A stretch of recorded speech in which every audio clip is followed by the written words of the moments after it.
Hi guys! Welcome back to my long form video. So, may panibago akong content na ihatid sa iyo ngayon. Tungkol ito sa isang tao na naghahari-hari sa isang bahay, which is na hindi naman siya ang nagmamay-ari sa isang isa na siya ang kapatid ng aming parents. Lagi sila naghahari-hari o nag-aastig-astigan. Ganun ba? Akala naman nila kung sino sila. Nagaganyan sila noong high school pa kami. And then, siya guys, tahimik lang yung tao. Hindi naman ako umaabot sa point na parang, magkano naman padungdung mo. And then the other one is today. So, kumakain yung alaga mo, abang pinapakain mo yung alaga ko is, yung isa naman is, parang, yung lamesa is, Itisaya, parang, gibundak rin, yung marang ilan siya, ngayon yung anak guys, parang ganito ba? Ganun.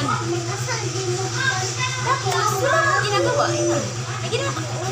Yan lang. Tapos, doon na siya nagagalit. OMG! So, that means, guilty siya! So, ayun na siya nangyari, guys. So, ayun na siya kapag, lalong, nagagalit siya ng sobra, yung ganun. Sabi ba niya, ako raw ang pinakamakapal na mukha dahil, bakit raw ako, hindi ako lumalaya sa bahay na yun? Which is, ako naman talaga ang may karapatan na magstay doon sa bahay. Dahil ako naman talaga ang anak ng bahay. Alam niyo guys ha, yung part na parang, parang ang part na nga, kailangan talaga natin mga adjust. So, nag-iisip-isip ako guys sa katagalan, bakit ganito? Ang mga anak na pala ang mag-adjust sa mga tao dito. Akala ko kasi, ginagawa tong bahay na to para sa mga anak niya.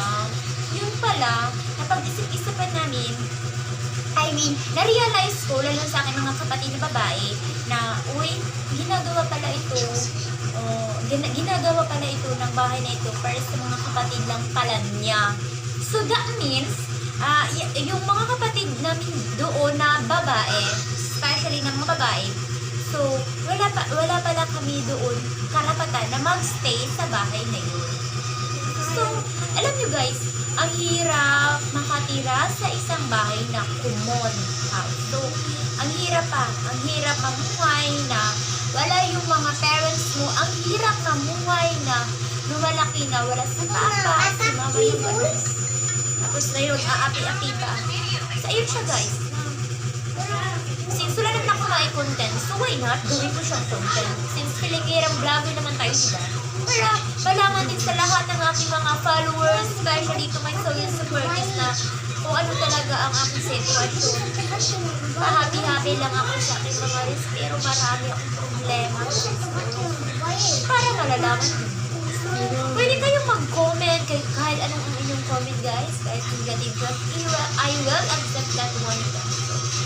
So kung naiisip nyo ako ay toxic, minsan nagiging toxic kasi ang isang tao sa kadahilanan sa isang tao. Kasi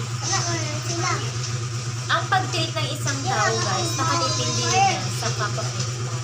Kung masama siya, syempre, ang isusukli natin is masama.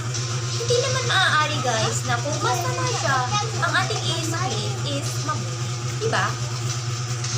So kung, guys, since mahaba-haba ng ating oras, so, siya, parang nilalabas ko lang yung masaya dito guys. Kasi, yun naman, alam yung pag-is na, OMG. Yan ang tayo para may viewers tayo.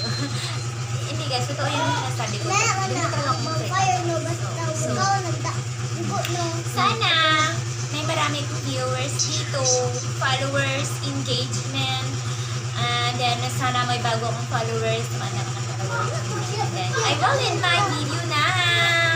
So till my next video, and have a nice day everyone. Bye-bye!